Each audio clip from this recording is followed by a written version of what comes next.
Hello student, welcome to study with Ratan. आज के इस वीडियो में हम लोग आयत, वर्ग और वृत्त के सभी सूत्रों के बारे में जानेंगे। अगर आप इनसे रिलेटेड सभी सूत्रों के बारे में जानना चाहते हैं तो वीडियो को लास्ट तक देखें।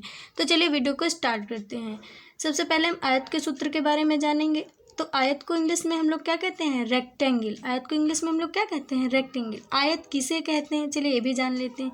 जब भी कोई आकृति हमारे सामने दी होती है जिसकी आमने सामने की भुजाएं क्या हों? बराबर हों। आमने सामने की भुजाएं क्या हो? बराबर हो, तो उसे हम क्या कहते हैं? आयत कहते हैं। तो चलिए देखते हैं। लंबाई को हम किससे लिखते हैं? एल से लिखते हैं, क्योंकि लंबाई को इंग्लिश में हम लोग क्या कहते हैं? लेंथ। इसीलिए लंबाई को हम किससे लिखते हैं? एल से लिखते हैं।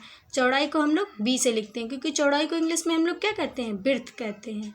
तो चलिए हम यहाँ पर आयत के क्षेत्रफल के बारे में जानते हैं। आयत का क्षेत्रफल बराबर क्या होता है? एल इंटू बी, यानी कि लंबाई गुणे चौड़ाई। आयत के क्षेत्रफल को इंग्लिश में बोलते हैं area of rectangle. Area of rectangle, ठीक है ना। आगे देखते हैं आयत का परिमाप क्या होता है। तो आयत का परिमाप बराबर होता है 2 ब्रैकेट में एल प्लस बी, यानी कि 2 ब्रैकेट में लंबाई प्लस चौड़ाई। इंग्लिश में इसे हम पेरीमीटर ऑफ रेक्टेंगल कहते हैं। आगे देखते हैं क्या है। आयत के विकर्ण की लंबाई। तो आयत की विकर्ण की लंबाई का फार्मूला क्या होता है? रूट में L square plus B square, यानी कि लंबाई का स्क्वायर प्लस बी चौड़ाई का स्क्वायर। जब भी हम आयत के विकर्ण की लंबाई निकालते हैं तो हम इसी सूत्र को लगाते हैं। इंग्लिश में से हम क्या कहते हैं? Length of diagonal of rectangle. तो चलिए आगे हम वर्ग के सूत्र के बारे में सीखते हैं।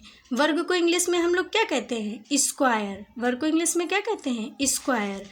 यहाँ ए बराबर क्या होता है? भुजा की लंबाई। ए ऐसे ही हम मान लेते हैं, ए का कोई फुल फॉर्म नहीं होता है। इंग्लिश में इसे हम क्या कहते हैं? Length of side. वर्ग होता क्या है? चलिए ये भी जान लेते हैं।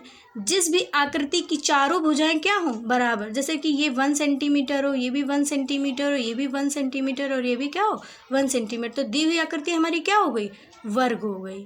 तो चलिए वर्ग के क्षेत्रफल के बारे में हम जानते हैं। वर्ग का क्षेत्रफल क्या होता है? भुजा का स्क्वायर, यानी कि भुजा की लंबाई का स्क्वायर। वर्ग का परिमाप क्या होता है? 4 गुणे ए, यानी कि 4 गुणे भुजा। 4 गुणे भुजा। इंग्लिश में से क्या कहते हैं? Perimeter of square. Perimeter of square. आगे देखते हैं क्या है। वर्ग के विकर्ण की लंबाई। तो वर्ग के विकर्ण की लंबाई का सूत्र क्या होता है? √2a, यानी कि √2 भुजा की लंबाई। इंग्लिश में से हम क्या कहते हैं? Length of a diagonal of square.